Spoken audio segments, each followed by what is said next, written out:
사사기의 말씀을 읽고 있습니다.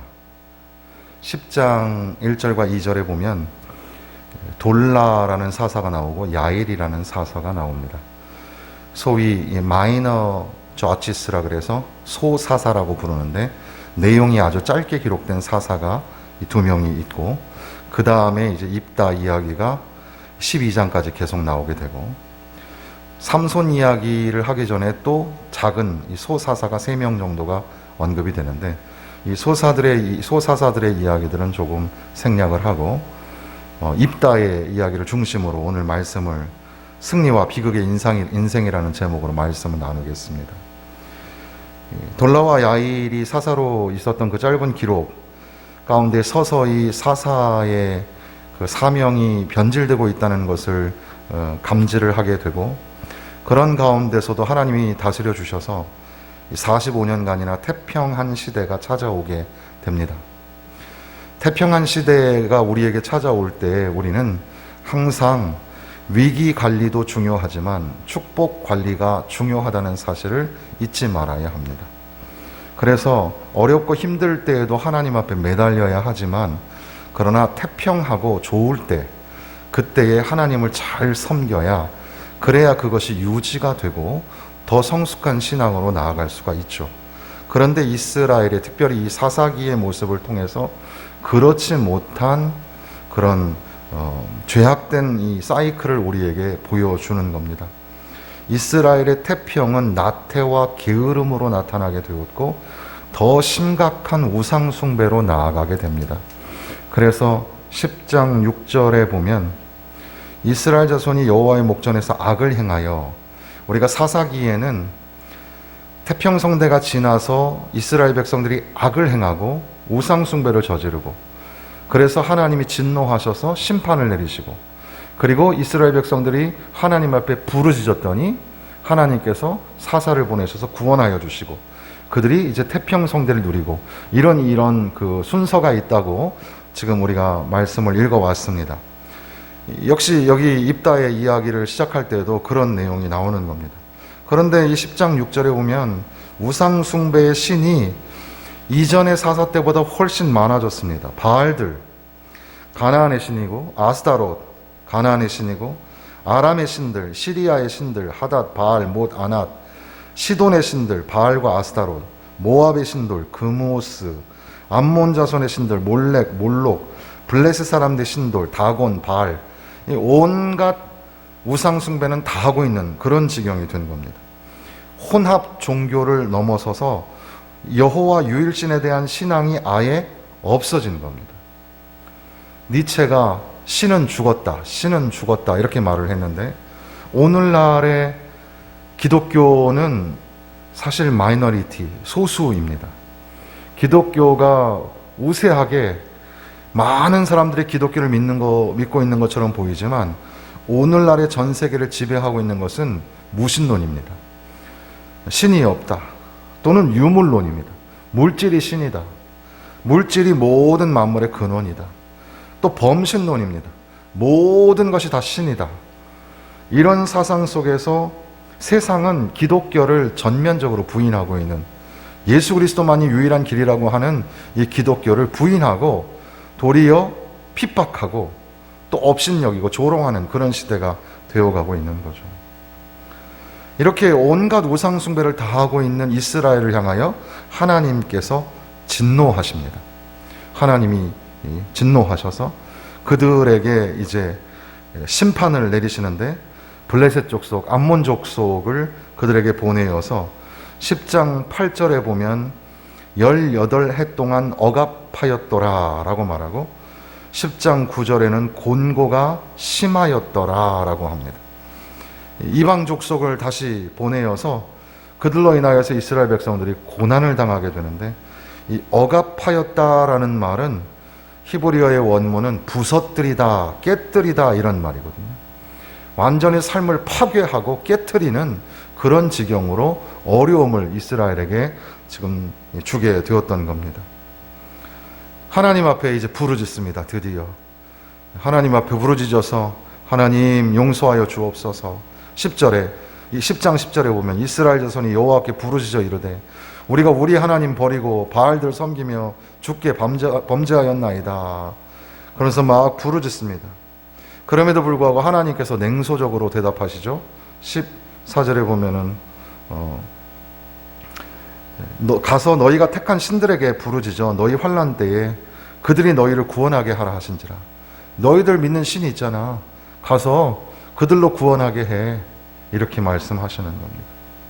너희 신에게 구해달라. 오늘 우리 시대에 믿는 게 뭡니까? 우리가 믿고 있는 돈, 명예, 권력, 건강, 사람, 우상, 이런 것들이 한번 구원할 수 있나 한번 해봐라 말씀하시는 겁니다.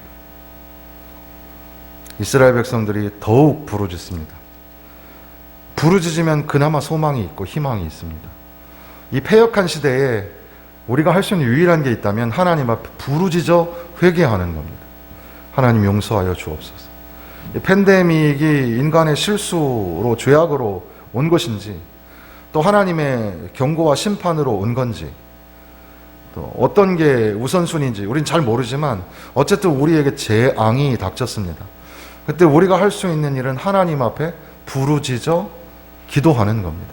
하나님 앞에 부르짖어 회개할 때 그나마 소망이 있고 희망이 있다는 겁니다. 하나님 앞에 부르짖어 기도하였더니 16절에 보면 10장 16절에 보면 여호와께서 이스라엘의 권고로 말미암아 마음에 근심하시니라. 하나님이 마음에 근심이 드셨어요. 이스라엘이 너무 많이 부르짖고 그 권고함으로 하나님 앞에 메어 달리니까 하나님 마음이 흔들리기 시작했다는 겁니다. 우리가 비록 죄인이어도 죄악 중에 거하고 우상 숭배를 해도 하나님 앞에 부르짖고 또 부르짖고 하나님이 냉소적으로 대답하시면서 네가 믿는 돈이나 권력이나 명예나 네가 가지고 있는 우상한테 절해봐. 구원받을 수 있나. 그렇게 우리를 책망하셔도 그래도 하나님 앞에 나아가 부르짖고 또 부르짖어 기도하면 하나님이 그 마음에 근심이 드시는 거예요. 하나님 마음이 움직이기 시작하는 겁니다. 그리고 이제 그들에게 구원의 길을 열어주시려고 하는 겁니다. 또 그 와중에 이스라엘 백성들은 이제 이방 나라의 압제 속에 너무 고통을 받는 중에 이제 나아가서 싸울 용사가 없는 겁니다. 그렇게 혼란한 중에 용사들이 나타나서 내가 저들과 싸우겠다, 내가 한번 이끌어보겠다 하는 사람이 없는 겁니다. 전쟁에 경험이 있는 그런 실력자가 없고 누가 먼저 나갈까? 다들 그러고 있는 거예요. 누가 먼저 나가서 싸울까? 서로 못 나가고 두려워하면서 소위 우왕좌왕이라는 말이 있는데 이리 가야 되는지 저리 가야 되는지 모르고 왔다 갔다 하고 있는 그런 상태가 이스라엘의 모습이었다는 겁니다. 그러다가 싸움에 능한 사람이 하나 있다. 우리 그 사람한테 부탁하자. 그 사람이 입다예요. 입다. 이 영어식으로 하면은 이 제프다라고 하고 히브리식으로 읽으면 입다죠. 우리가 한글이 성경에 나오는 히브리 말을 그대로 옮겨서 잘 발음하고 있는 겁니다. 성경에 나오는 단어가 보통 영어로 표현되면 완전히 다른 소리가 되죠. 마태는 매튜, 마가는 마크, 베드로는 피터 이렇게 부르는데 사실은 헬라어로 보면 마르크, 마르코 또는 마테오, 마테 이렇게 부르는 게 더 맞거든요. 그러니까 히브리어에도 역시 마찬가지로 입다라고 발음을 해요. 이프다라는 말이 이 사사의 이름이었습니다. 입다. 이 사사는 기생의 아들이었습니다. 길르앗의 큰 용사, 이름을 떨치는 용사인데 기생의 아들이었고 그래서 그 무리로부터 추방을 당했어요. 그러니까 들로 산으로 뛰어다니면서 잡류들과 함께 변방에서 주먹으로 이름을 날리는 그런 사람이었습니다. 싸움에 능한 사람, 큰 용사 입다였다는 거죠. 입다의 이야기를 이 11장, 12장 계속 길게 나와 있는데 좀 간략하게 설명을 드리면 입다는 굉장히 계산적인 사람입니다. 그러니까 앞뒤 계산을 잘 하는 사람이에요. 요렇게 하면은 요렇게 될 거고 요렇게 하면 나에게 무슨 이익이 있을 거고 그래서 이 장로들이 와가지고 당신을 우리가 장군으로 세우려고 한다 하니까는 그러면 하나님이 도와주셔서 내가 사사로 나가서 싸워서 이기면 너희들이 나를 왕으로 대우하겠느냐, 그런 계산을 하고 일들을 처리하는 지극히 계산적인 사람, 앞뒤 계산하고 돈 계산하고 이득 계산하고 하는 사람. 또 한편 이 사람은 다른 사사들에 비해서, 다른 사사들은 막 싸우는 이야기가 많이 나오는데 이 사사는 계속 말로 하거든요. 암몬 족속하고도 계속 말로 협상을 합니다. 그러니까 아주 전략이 탁월한 그런 협상가, 좋은 말로 하면 그런 거고, 또 조금 저속한 말로 하면 입만 살아있는 사람이었다는 겁니다. 말로 다 하는 사람이에요. 오늘날에 정치하는 사람들이 말을 얼마나 잘하는지 몰라요. 하룻밤 사이에도 말이 순식간에 바뀌고 그 말이 어떤 의중을 가졌는지 생각해보지 않으면 아차하는 순간에 넘어가게끔 되는 오늘날의 그런 정치가나 이 재담꾼들, 말 잘하는 사람들이 참 많지 않습니까? 바로 이 입다가 말을 되게 잘하고 계산을 되게 잘하고 꾀가 있는 능숙한 말솜씨를 가진 그런 사람이었습니다. 그런 사람을 이제 이스라엘이, 우왕좌왕하는 이스라엘이 우리가 너를 장관으로 세우기를 원한다. 그래서 이제 서서히 입다가 그 위치를 이제 굳혀가는 그런 중에 있었던 겁니다. 물론 그 뒤에 우리가 읽고 있는 그 본문 29절 이후로 보면 입다가 서원을 하죠. 전쟁을 치르고 우리가 승리하고 돌아올 때에 제일 먼저 나와가지고 맞이하는 자를 번제로 드리겠다고 말을 하죠. 이 섣부른 서원을 합니다. 이 섣부른 서원뿐 아니라 이게 얼마나 잘못된 서원이었는가를 잠시 후에 또 우리가 보도록 하는데, 결국 소고치며 춤추며 나온 첫 번째 맞이한 사람은 자기의 딸이었고, 그 딸을 갖다가 바쳐야 되는 그런 상황 속에서도 딸을 불쌍히 여겨야 되는 그런 처지에 있는 입다는 그것보다는 내가 하나님 앞에 말을 했으니 어쩔 수가 없네, 그러면서 자기만 생각하는 냉소적이고 이기적인 사람의 모습을 보여주는 게 입다의 모습입니다. 그런데도 불구하고 하나님은 입다를 사사로 세우셔서 이스라엘을 구원하고자 하시는 겁니다. 그래서 이 입다 이야기를 곰곰이 생각해 보면 하나님께는 최선의 방법이 있으시지만 또한 하나님은 차선의 방법도 사용하신다는 겁니다. 그래서 입다가 하나님 앞에 완전한 자가 되지 못하고 또 세상 사람들과 별반 다름없는 그런 계산하는 사람, 말만 살아있는 사람, 그리고 이기적인 사람, 섣부르고 성격이 급한 사람, 성급한 사람, 그런 사람인데도 불구하고 하나님은 그를 세우셔서 이스라엘의 구원에 사용하신다는 겁니다. 이스라엘의 부르짖음을 들으셨고 이스라엘이 하나님 앞에 회개하는 그런 모습에 하나님의 마음이 아프시고 근심하셔서 그래서 이제 입다를 세우고자 하는 거죠. 입다도 하나님을 믿는 사람이긴 합니다. 하나님의 백성이기도 하죠. 그래서 미스바에서 있었던 일들을 하나님께 다 아뢰었다라고 11장 11절에 보면 기록을 하고 있고, 또 그 후에 암몬과의 판결의 대화 속에서도 이스라엘과 암몬 사이의 판결자는 하나님이라고 11장 27절에 고백을 합니다. 암몬과 우리 사이에 판결하시는 분은 하나님이시다, 이렇게 말을 하죠. 그러니까 믿음이 있기도 하고 신앙심이 있는 하나님의 백성이기도 합니다. 그러나 이렇게 연약한 인간이었던 입다를 이제 드디어 하나님이 사사로 세우시는 장면이 우리가 읽은 29절의 시작입니다. 여호와의 영이 입다에게 임하시니. 이게 참 중요합니다. 하나님의 영이 임하시기 전까지는 그저 그런 사람입니다. 그런데 하나님의 영이 임하셔서 그가 이제 사사의 직무를 감당하게 되는 겁니다. 속된 말로 말하면 하나님의 영이 임하셔서, 그러니까 하나님이 함께 하시면 전쟁은 순식간에 끝나는 겁니다. 그래서 이 전쟁을 너무 간단하게 기록을 하고 있죠. 32절에 보면 이에 입다가 암몬 자손에게 이르러 그들과 싸우더니 여호와께서 그들을 그의 손에 넘겨 주심에 아로엘에서부터 민낫에 이르기까지 20성읍을 치고 아벨 그라민까지 매우 크게 무찌르니 암몬 자손이 이스라엘 자손 앞에 항복하더라. 전쟁에서 승리를 하게 되는 겁니다. 비록 입다가 그저 그런 사람이고 또 그렇게 계산적이고 입만 살아있고 또 성급하고 이기적인 그런 사람이었지만 그런 사람도 하나님이 사용하셔서 승리를 맛보게 하시고 또 인생 역전을 시켜 주신다는 겁니다.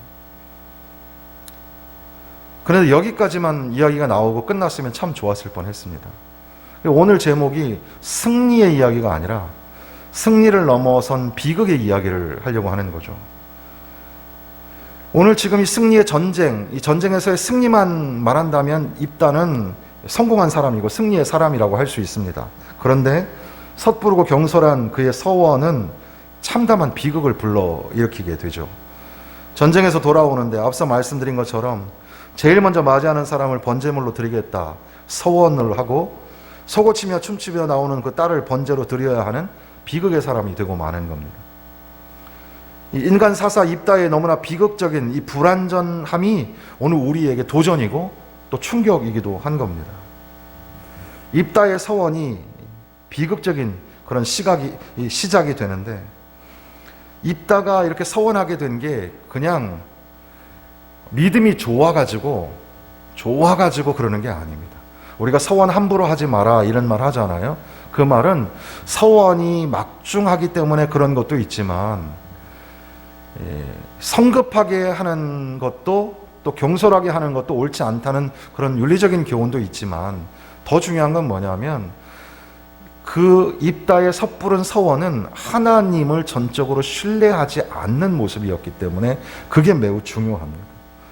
하나님을 신뢰하지 않고서 그러니까 조건 형태로 하나님에게 조건을 제시하는 거예요. 길르앗 장로들에게도 조건을 협상가라는 말씀을 드렸는데 자세하게 내용을 읽어보면 장로들하고 이게 네고시에이션을 하는 게 협상을 하는 게 있습니다.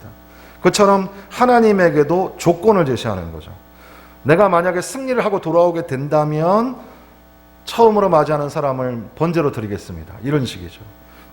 그 내용을 통해서 그가 하나님을 전적으로 신뢰하지 않는 모습을 보여주는 거죠. 섣부르고 성급한 서원, 그 이면에는 하나님을 향한 불신앙이 있었던 겁니다. 또한 입다의 행위는 아주 계산적이고 아주 간교합니다. 하나님의 도우심을 신뢰하지 못하고 세속적인 방법을 사용하여서 확증을 얻으려는 그런 조작적인 행위가 숨어져 있습니다. 11장 35절에 내가 내 입을 여호와께 열었다라는 말은 길르앗 장로들과 암몬 사람들 앞에 자기가 협상을 할 때 입을 열었다는 말과 같은 단어를 사용하고 있습니다. 그러니까 입다의 이 서원 속에서 하나님이 침묵하고 계시는 것으로 보아서 입다는 스스로 지금 함정에 빠져들어가고 있는 건데 그걸 잘 모르고 자기는 치밀하게 계산을 세워서 이렇게 교활하게 꾀를 써서 지금 그 서원을 하게 되는 그런 장면입니다. 그리고 속옷치며 춤추는 자기의 딸을 보니까 기가 막혔겠죠. 이제 딸을 갖다가 번제물로 인신제사를 드려야 되는 그런 상황이 된 겁니다. 그런데도 불구하고 35절에 보면 내가 여호와를 향하여 입을 열었으니 능히 돌이키지 못하리로다. 내가 하나님 앞에 한번 서원한 거니까 돌이킬 수 없네. 이렇게 아직까지도 자기 중심으로만 생각하고 자기 살 길만 생각하는 하나님과 무관한 자신의 일방적인 의견만을 자꾸 얘기하는 그런 모습이 입다의 모습이었다는 겁니다. 자신의 딸 그리고 한 인간의 생명조차도 존귀하게 여기지 못하는 자기가 서원한 것에 대한 전전긍긍한 그런 입장만을 밝히고 있는 겁니다. 이런 입다의 모습 그리고 자기의 딸을 바쳐서 반대로 그 입다의 딸은 아버지가 서원한 거니까 그대로 돼야죠. 잠시 나에게 시간을 주세요. 그리고 돌아와서 결국은 죽게 되거든요. 그 딸만도 못한 그런 아버지가 되고 마는 겁니다. 하나님의 간섭으로 인하여서 전쟁에서 승리를 한다고 해도 인간의 죄성으로 결국 입다는 이 비극의 인생이 되고 말았던 겁니다. 그리고 이 비극은 자기만의 비극이 아니라 그 자기의 가족만의 비극이 아니라 이 입다의 인생의 끝이 이 비극으로 점점 더 치닫게 되는 겁니다. 자신의 이기적 욕망을 채우기 위해서 하나님을 이용하려는 그런 샤머니즘적인 행위를 감행하는 자들에게 경고하는 메시지, 바로 이것이 입다사사의 이야기 속에 들어 있습니다. 이걸 조금 더 이해하기 쉽게 말씀드리면, 자신의 목적을 이루기 위하여서 무분별한 서원을 하거나 자기가 약속하고 서원했다고 타인에게 아픔과 비극을 초래함에도 불구하고 자기 멋대로 하는 것. 더 간단하게 말씀드리면, 내가 가지고 있는 신념이 하나님의 뜻이라고 착각하는 사람들이에요. 자기 생각은 다 하나님 뜻이라는 거예요. 다른 사람 생각은 하나님 뜻 아니라는 거예요. 내가 하나님 뜻 가졌는데 목사도 장로도 하나님 뜻 아니고 성도도 하나님 뜻 아니고 나만 하나님 뜻 가졌다는 거예요. 그런 사고를 가진 사람의 최후가 여기에 나오는 겁니다. 명심하고 들어야 돼요. 12장에는 이 에브라임과 길르앗 사람들의 전쟁이 일어나게 됩니다. 에브라임이 항상 튀거든요. 그런데 지금 이 입다는 길르앗 출신이에요. 길르앗 사람들과 에브라임 사람은 쉽게 말하면 동족이잖아요. 경상도도 있고 전라도도 있고 충청도도 있고 강원도도 있고 또 제주도도 있고 경기도도 있고 북쪽으로도 여러 도가 있잖아요. 서로가 개성이 다 달라요. 그래서 소위 그 유명한 시볼렛이라는 발음 때문에 동족을 상잔에 죽이는 장면이 바로 이 12장에 나오는 건데, 경상도 사람하고 전라도 사람하고 발음이 쪼까 거시기 하잖아요. 그죠? 다르니까 그 다름을 가지고 동족끼리 피비린내 나는 전쟁을 치르게 돼요. 누구 때문에? 그 중심에 누가 있냐면 입다가 있는 겁니다. 개인의 비극을 넘어서서 공동체의 유대성마저 깨트리는 동족 상잔의 비극의 중심에 입다가 서 있었다는 것을 우리가 잊지 말아야 합니다. 그래서 이 입다사사 이야기를 이런 정도로 좀 간단하게 정리를 하려고 하는데, 하나님께서는 그들이 우상숭배가 너무 극렬하게 올라가고 하나님의 진노하심이 너무 화가 많이 나셨지만, 그래서 그들을 심판하시지만, 그럼에도 불구하고 하나님 앞에 부르짖어 기도하는 그 백성을 근심하시고 다시 한번 기다리시고 다시 한번 기회를 주신다는 겁니다. 하나님의 인내하심은 정말 끝이 없죠. 또 기다려주시고 또 다시 기회를 주는 거예요. 그런데도 불구하고 이스라엘은 정신을 차리질 못해요. 그 와중에 최선의 정말 훌륭한 그런 사사가, 기드온과 같은 그런 사사가 나타나면 참 좋은데 그러지 못하는 가운데에 입다 같은 사람이 있어요. 주먹도 쓸 줄 알고 전쟁에 그런 어떤 실력도 있는 사람, 아무튼 이 사람을 갖다가 세워보려고 여러 방면 노력하는데 이 사람이 만만치가 않죠. 정치꾼이에요. 협상도 하고 계산도 하고, 그리고 치밀하게 간교하게 이기적이고 냉소적인 그런 사람이에요. 그럼에도 불구하고 하나님은 그런 차선의 방법도 사용하셔서 하나님의 일을 반드시 이루시고야 만다는 겁니다. 하나님이 살리시고자 하면 살 수밖에 없어요. 하나님이 죽이시고자 하면 죽을 수밖에 없는 것처럼 하나님이 그들을 살리시고자 입다사사를 사용하셔서 하나님의 일을 이루시는 겁니다.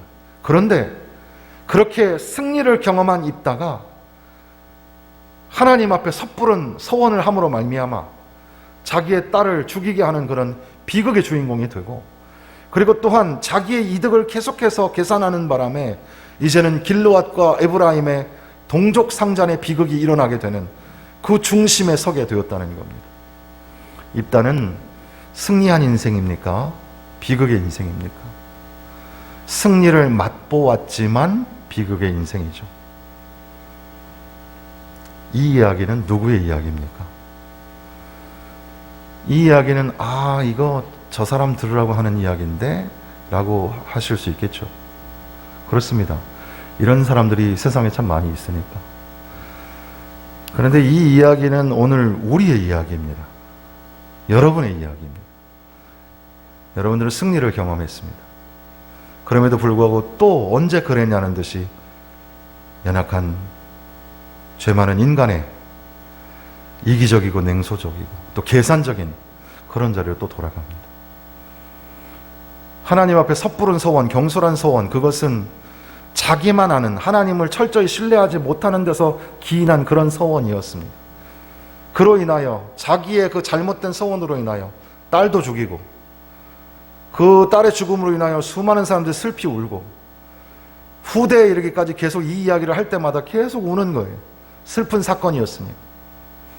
그리고 또한 이제는 동족과 동족끼리의 전쟁도 치르게 하는, 그게 바로 저와 여러분의 모습입니다. 그러니까 오늘 이 본문의 말씀을 통해서 우리가 하나님 앞에 기도할 수 있는 것은 태평이, 나태와 게으름, 우상 숭배와 자기 신격화에 빠지지 않도록 기도해야 합니다. 잘 나갈 때 정신을 바짝 차려야 합니다. 우상 숭배에 빠지지 말아야 합니다. 우상 숭배 중에 가장 위험한 게 뭐냐면 자기 신격화입니다. 자기가 하나님이라고 착각하고 살면 안 돼요. 부르짖음과 회개에 마음 아파 근심하시고 용서하시는 하나님, 그 하나님의 사랑을 깨닫고 그 하나님 앞에 배반하지 말고 배도하지 말고 그렇게 살아야 합니다. 하나님의 손에 쓰임바 되었다고 해서 내가 하나님이 아님을 잊지 말고 하나님 이용해 먹지 말고 오직 하나님만 신뢰하고 승리를 맛보고 비극의 인생이 되지 않게 하여 주옵소서. 이것이 우리에게 거울이 되고 교훈이 되어서 우리는 승리를 맛보고 비극의 인상으로 떨어지지 않도록 주여 우리를 붙잡아 주옵소서. 우리를 사랑하셔서 끝까지 인내하신 주께서 친히 독생자를 내어주시고 그분이 인내와 고통 중에 십자가에서 손과 발에 못이 박히고 허리에 창자국이 찔리시고 물과 피를 쏟으면서 죽어 주시기까지 그렇게 우리를 사랑하셔서 우리를 구원하여 주셨습니다. 구원의 은혜를 맛보고 천상의 은혜를 맛보고 살아가는 중에도 우리는 여전히 하나님을 신뢰하지 못하고 인간적인 계산으로 살아갈 때가 너무너무 많습니다. 그러니까 이것은 다른 사람 이야기가 아니고 오늘 나의 이야기인 겁니다. 하나님, 용서하여 주옵소서. 이런 입다와 같은 승리와 비극의 그런 인생이 되지 않게 하여 주옵시고 예수 그리스도 우리 주만 바라보면서 믿음을 굳건히 세우고 살게 하여 주옵소서. 하나님을 향한 신뢰를 가지고 살게 하여 주옵소서. 입다 이야기 속에서 나오는 매우 독특한, 제가 개인적으로 발견하면서 참 신기하다라고 했던 것 중에 하나는, 입다는 말을 참 많이 했지만 다 대화거든요. 그런데 입다는 하나님 앞에 기도하는 장면이 별로 없어요. 말을 많이 하지 말고 하나님의 말씀을 들어야 합니다. 말을 많이 하지 말고 하나님과의 대화에 집중해야 합니다. 말을 많이 하지 말고 기도해야 한다는 거죠. 근데 자꾸 자기의 말을 높이고 자꾸 자기의 이름을 높이고 자기 명성을 떨치려고 하는 그런 사람의 모습이 입다의 모습이었죠. 우리가 새벽 예배 시간에 여호수아서를 읽고 있는데 여리고 성의 성을 이제 6바퀴 6일 동안 돌고 마지막에 7번째 돌고 할 때에 거기에 뭐라고 되어 있습니까?